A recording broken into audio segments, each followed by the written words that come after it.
Welcome to the Writing Center at PVCC. Today, we're going to talk about how to correct three common major sentence errors: comma splices, run-ons, and sentence fragments. If you struggle to recognize these errors, or if you aren't sure of the difference between an independent and a dependent clause, see our video about recognizing these errors.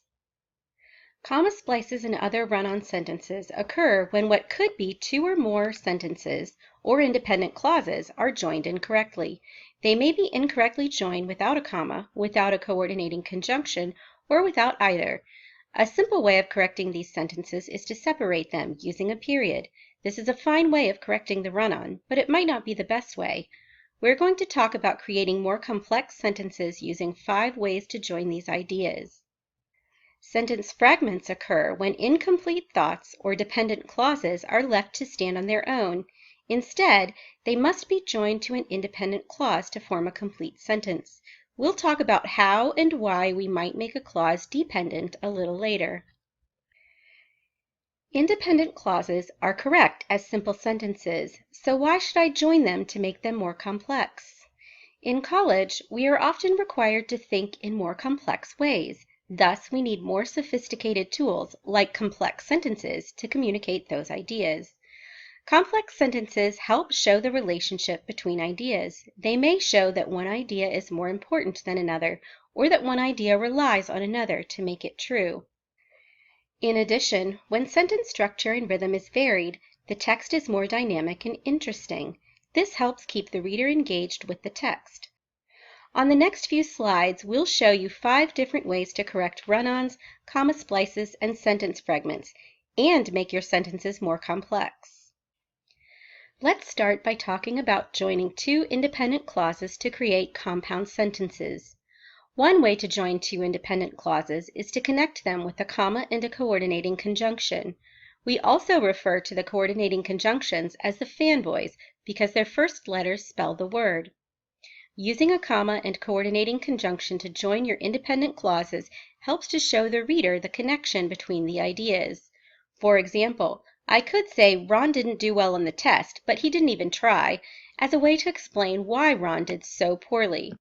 Alternatively, perhaps in the context, Ron is considering applying to a prestigious school if he does well on his SATs.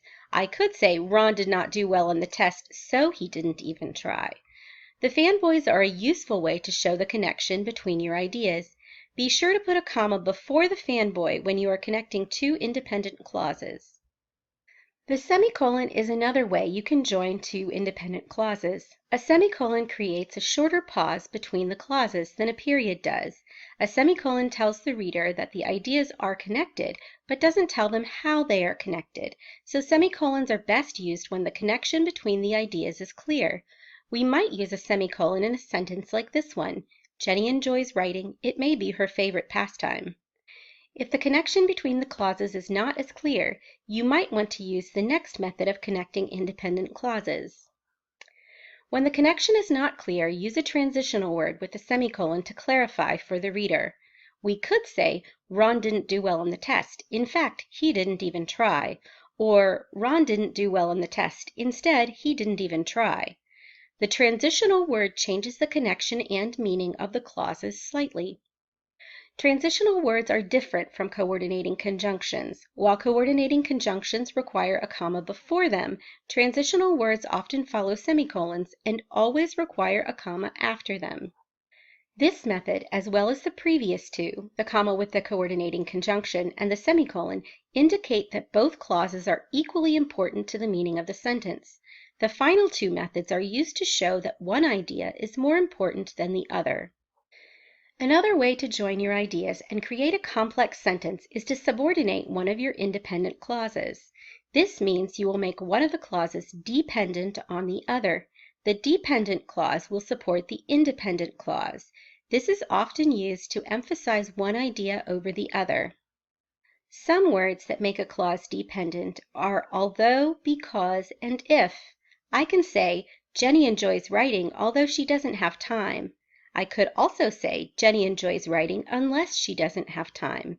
The dependent clause, unless she doesn't have time, would be a sentence fragment on its own.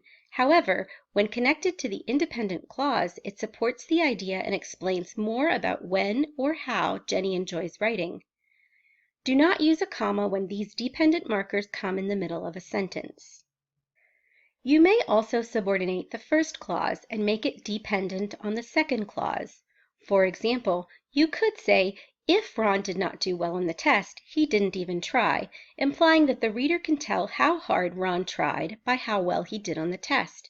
You could also say, until Ron didn't do well on the test, he didn't even try, to indicate that now that he's done poorly on the test, Ron is trying in the class. When the dependent marker comes at the beginning of the sentence, a comma is needed between the dependent and independent clauses.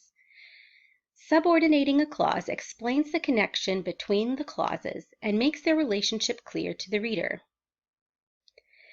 These 5 ways, the comma with a coordinating conjunction, the semicolon with a transitional word, and subordinating the first or second clause, are used to join ideas correctly and communicate more sophisticated ideas.